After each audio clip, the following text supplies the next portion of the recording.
మనం పలికేస్తున్నాం. అండ్ ఇప్పుడు మా బీవీఎస్ రవి గారిని మాట్లాడవలసిందిగా రిక్వెస్ట్ చేస్తూ ఉన్నాం. అలా అద్భుతమైన సినిమాలను ఎంకరేజ్ చేస్తూ ఉంటారు ఆయన. అందరికీ నమస్కారం.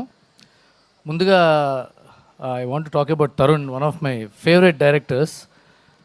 And before talking about Tarun, అమ్మ మీ అబ్బాయిని మీరు చాలా చాలా ముద్దుగా పెంచినట్టున్నారు. చాలా బద్ధకం మీ అబ్బాయికి, పూర్తిగా ముద్దు చేస్తారు మీ అబ్బాయిని.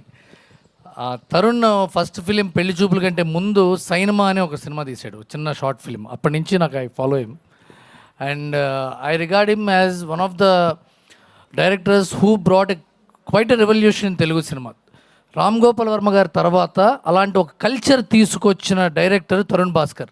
తన చుట్టుపక్కల వాళ్ళందరినీ, ఫ్రెండ్స్ని డైరెక్టర్ని చేస్తూ, యాక్టర్స్ని చేస్తూ, వాళ్ళతో ఈగోలెస్గా కలిసిపోతూ ఒక సినర్జీ ఫామ్ చేసి ఒక డిఫరెంట్ సినిమాని, ఒక ఎకనామికల్లీ ప్రొడక్టివ్ సినిమాని తీసుకొచ్చిన డైరెక్టర్ తరుణ్ భాస్కర్. అలాంటి తరుణ్ భాస్కర్ యాక్టర్ అయిపోయి సినిమాల డైరెక్షన్ బదులు గోయింగ్ విత్ ద ఫ్లో, ఇప్పుడు అభినవ్ అన్నట్టుగా గోయింగ్ విత్ ద ఫ్లో అని సినిమా యాక్టింగ్ చేయడం చాలా బాధగా ఉంది నాకు. ఎందుకంటే హీఈస్ వర్త్ ఎ మిలియన్. ఒక 10 లక్షల మందిలో ఒక తరుణ్ కూడా ఉండరు, 1,000,000 మందిలో తరుణ్ ఉంటాడు. That kind of a talent he is. And after that అతను చేసిన సినిమాలన్నింటిలో, యాక్టింగ్లో అన్నీ మంచి. అతను ఇప్పటిదాకా తరుణ్ సరిగ్గా యాక్ట్ చేయలేదు అన్న సినిమా లేదు. He brings that freshness, he brings that light heartedness, even how much depth of character has. అది చాలా కష్టం ఒక యాక్టర్గా. అలాంటి ఒక యాక్టరు, అలాంటి ఒక కల్చర్ ఉన్న యాక్టరు, డైరెక్టరు పక్కన పెడితే ఇప్పుడు ఈషాకున్న ప్రాబ్లం ఏంటంటే అమ్మాయి చాలా మంచి యాక్టర్. సీరియస్లీ, అంతకుముందు ఆ తర్వాత సినిమా నుంచి అమ్మాయి యాక్టరు. మంచి యాక్టింగ్ స్కోప్ ఉన్న క్యారెక్టర్సే ఈషాకి ఇస్తారు కదమ్మా. మంచి యాక్టింగ్ స్కోప్ లేదండి, ఓన్లీ ఇట్టే డ్యాన్స్ అంటే ఎవరు. అందుకే ఈషా ఎందుకు? చాలా కష్టం యాక్టర్స్కి, అదే ప్రాబ్లం. జయసుధ గారికి అదే ప్రాబ్లం. చాలా మంచి యాక్టర్స్కి ఏంటంటే యాక్టింగ్ స్కోప్ ఉన్న క్యారెక్టర్లు ఇస్తారు.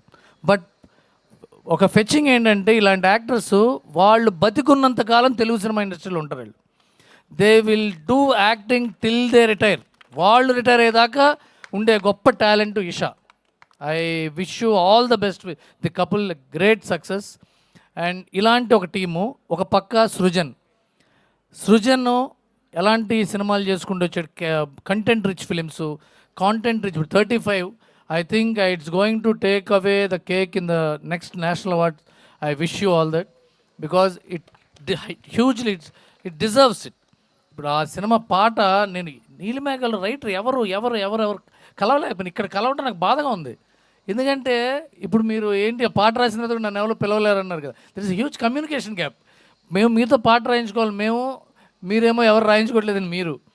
సో ఈ మ్యూజిక్ ఇండస్ట్రీలో చిన్న దాన్ని ఏమంటారంటే ఒక వైఫై ఉంటుంది. ఎవడు వైఫైలో వాళ్ళే ఉంటారు. ఆ మ్యూజిక్ డైరెక్టర్లు, ఆ లిరిక్ రైటర్లు. ఇంకోళ్ళకి ఆ వైఫై పాస్వర్డ్ ఎవరు, పాస్వర్డ్ దొరకడం కష్టం. So I wish you grand success. And ఈ నందకిషోర్ ఉన్నాడు, 35 డైరెక్టర్ నందకిషోర్ని అడిగి, ఇంతకంటే ఏ సినిమా చేయట్లేదండి నువ్వు, ఈ 2 ఏళ్ళ నుంచి ఖాళీగా ఉన్నావు అంటే, లేదండి ఏదో స్క్రిప్ట్ రాసుకున్నాను, ఏవో తెలిసిందే కదా, మీకు తెలిసిందే కదా అన్నాడు. నువ్వు డైరెక్ట్ చేయకపోతే నీ తప్పే, ఎందుకంటే that kind of a talent you are.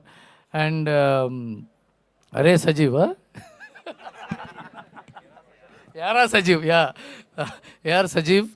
And చూడ మళ్ళీ అదే తరుణ్ భాస్కర్ కల్చర్లోంచి ఒక సినిమా డైరెక్టరు తన ఫస్ట్ ఏడీతో డైరెక్ట్ చేస్తుంటే తనకు డైలాగులు రాసి ఒక క్యారెక్టర్ కూడా చేయటం, that kind of energy, very healthy synergy, ఒక గ్రూప్గా ఫామ్ అయ్యి పైకి రావటం, మంచి సినిమాలు చేయటం, అలాంటి వాతావరణం తీసుకురావటం.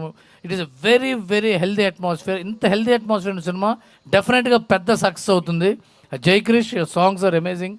I think I'm going to wish everyone a grand success and welcome Vivek, Anup to Telugu industry.